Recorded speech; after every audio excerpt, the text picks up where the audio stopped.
Қымбатты студенттер, бүгін зат есімнің сөз жасам жүйесіне тоқталамыз. Өткен сабақта біз морфологияны бастап, оның ішінде зат есімді егжей-тегжей талдаған едік. Енді зат есімнің сөз жасам жүйесі, яғни система словообразования имен существительных в казахском и русском языках. Осыған назар аударайық. Қазақ тіліндегі зат есімдер өздеріңізге белгілі үш түрлі тәсіл арқылы жасалады. Олар лексикалық, морфологиялық және синтаксистік тәсілдер. Лексикалық тәсіл дегеніміз, ол қалай жасалады? Яғни,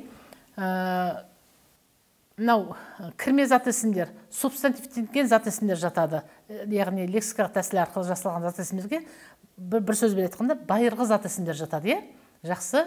Екінші, синтаксистік тәсіл арқылы жасалған зат есімдерге екі не одан да көп түрлердің бірігуі, қосарлануы, тіркесуі, қысқаруы арқылы және лексикалану негізінде болған күрделі зат есімдер жатады. Үшінші, морфологиялық тәсіл арқылы жасалған зат есімдерге басқа сөз таптарына жұрнақтар жалғану арқылы жасалған туынды зат есімдер жатады. Осы туынды зат есімдер туралы, күрделі зат есімдер туралы және кірме зат есімдер туралы біз өзіміздің алғашқы лекциямызда айтқан болатынбыз. Жақсы. Енді зат есім жасайтын өнімді жұрнақтарға тоқталайықшы. Өздеріңізге белгілі, жұрнақтар өнімді, өнімсіз жұрнақтар болып бөлінеді. Соның ішінде бүгінгі біздің ерекше назар аударатынымыз бұл өнімді жұрнақтар. Кәсіби иелерінің, мамандықтарының атауларын, сонымен қатар адамның белгілі бір дағдыға айналған іс-әрекеті мен қабілет қасиеттерінің атқаратын аттарын білдіретін зат есімдер мынау ш жұрнағы арқылы жасалады. Мысалы, тарихпен айналысатын, тарихпен шұғылданатын маманды тарихшы, ән айтатын өнерпаздарды әнші деген сияқты. Мінекей ш жұрнағы. Ары қарай шылық, шілік жұрнағы бар. Адамшылық, тіршілік деген сияқты. Бұл шылық жұрнағы кейде бөліне алатын дара жұрнақтар ретінде де жұмсалады. Жаңағы ш айттық қой жоғы жақта. Сосын, мысалы, бұған былай мысал келтірсем болады. Егіншілік деп алайықшы. Егін, ег түбір, одан кейін ін жұрнағын қосу арқылы біз егін сөзін алдық. Оған ш жұрнағын қосу арқылы сол егін егумен айналысатын маманның мамандық кәсіп атауына тоқталып тұрмыз, егінші. Ал енді лік жұрнағын қосуға егіншілік деген жаңа сөз туып тұр. Басшылық деген сөзді тап солай, бас түбір, басшы ш жұрнағы арқылы жаңа сөз жасап отырмыз. Ал енді басшылық администрация дейтін болсақ, ол тіптен жаңа сөз.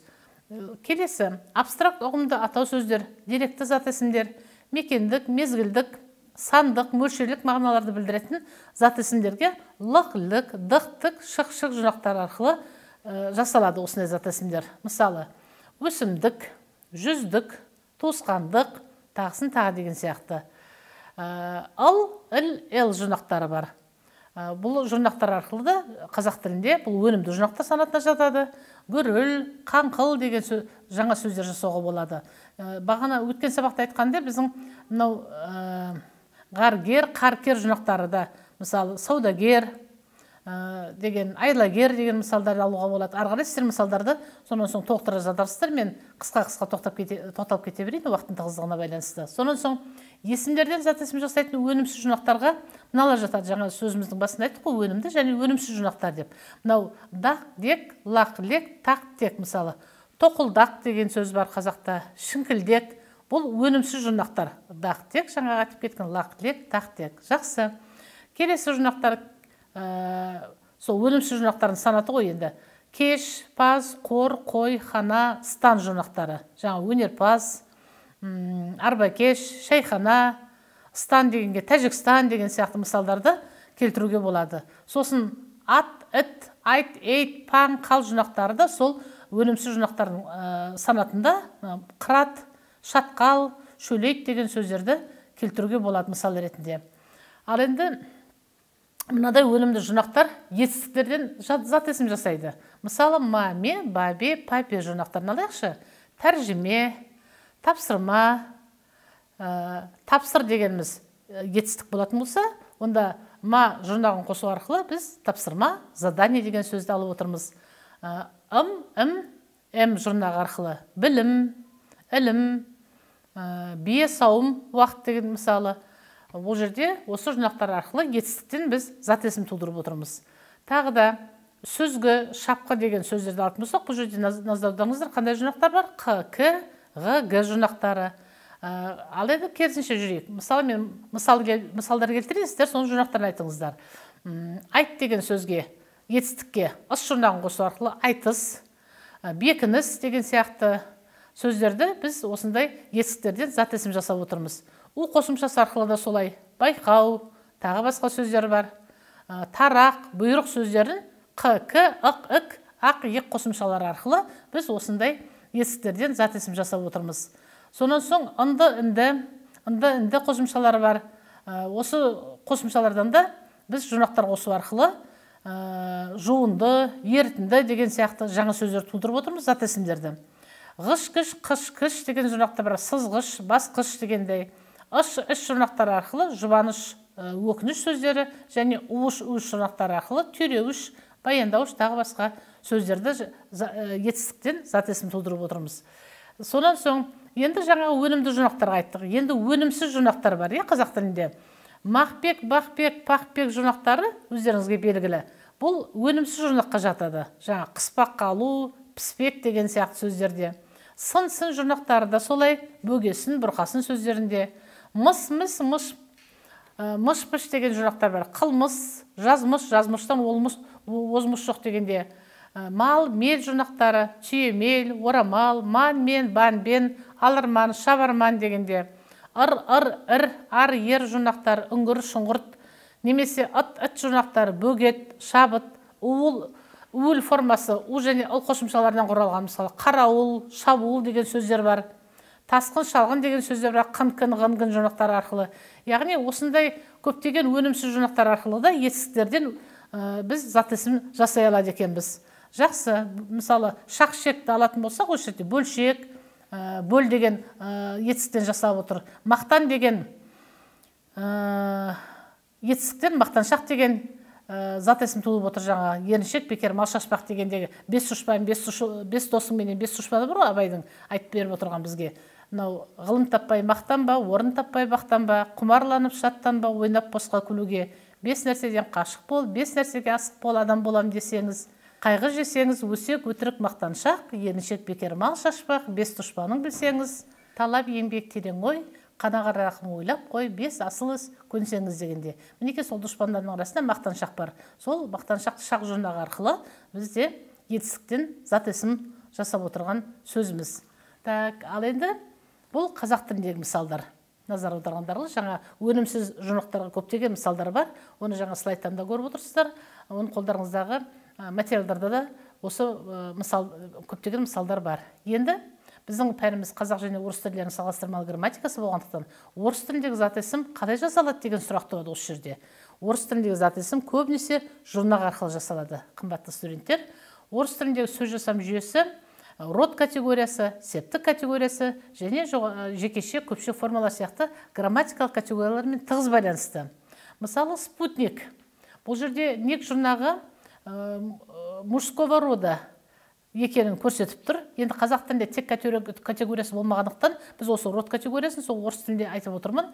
Бұл жекеше форма, атау септігі, именительный падеж. Ал енді спутница дегенде, қараңыздар, бұл жерде ница деген жұрнағы атау септік болды, жеке форма, женский род. Яғни спутник это мужского рода, спутница женского рода. Осыған байланысты орыс тілінде зат есімдер ер адамдар мен әйел адамдардың аталуын білдіретін болып, екі топқа бөлінеді. Әрқайсысының жасалу жолы топтастырылады. Енді соның жасалу жолдарына назар аударып көрейік. Жаңа біз қазақ тіліндегі егжей-тегжей талқыладық жасалу жолдарын, зат есім жасалу жолдарын. Енді орыс тілінде жасалу жолдарына мұқият болыңыздар.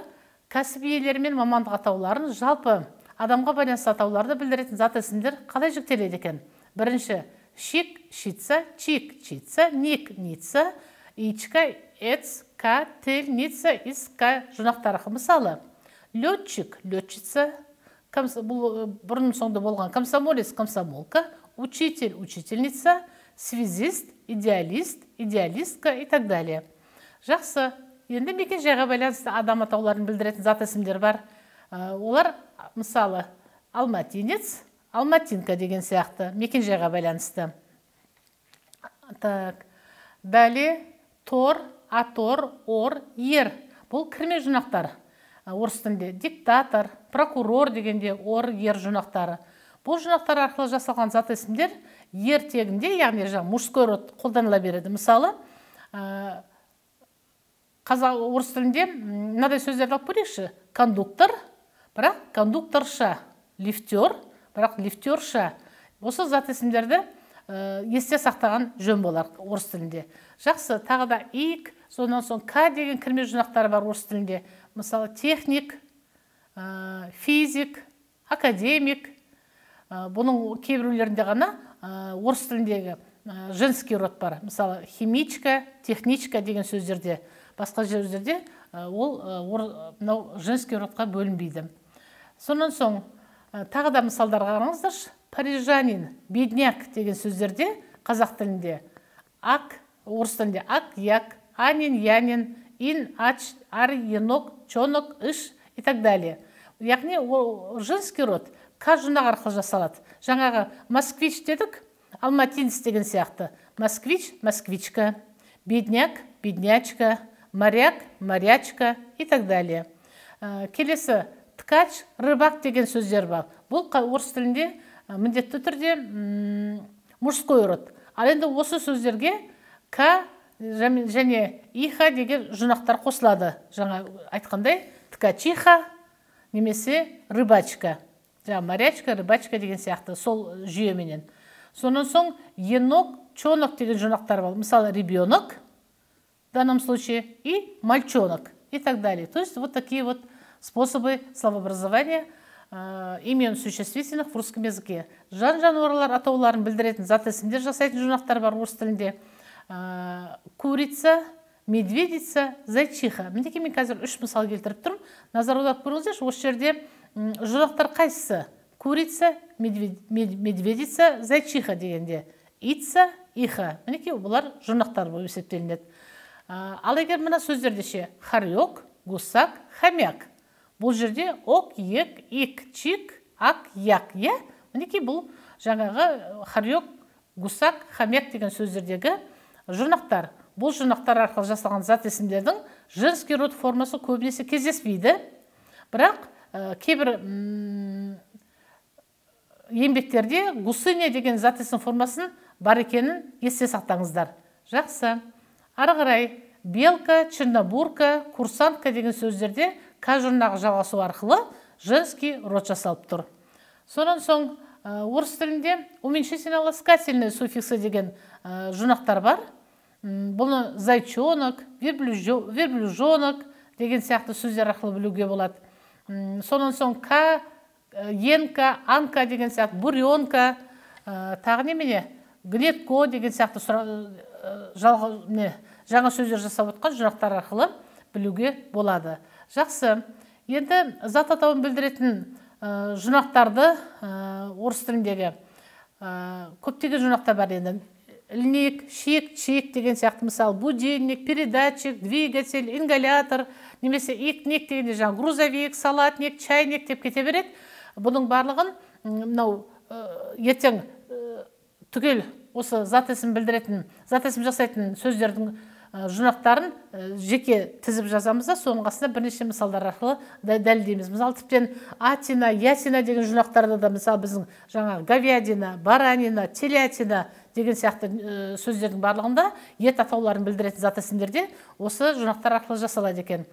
Жақсы. Енді іс-қимыл атауын білдіретін ырықсыз ес мүшеден, мысалы, страдательное причастие орыс тілінде, немесе жаңағы іс-қимылдың аталуының нәтижесінде пайда болған зат атауларын тағысын тағы деген дүниелерге тағы да тоқтай жатармыз, бірақ негізгісі қазақ және орыс тілдерінің салғастырмалы грамматика пәнінде меңгеруге тиісті зат есім жасайтын жұрнақтарға біз егжей-тегжейлі тоқталдық.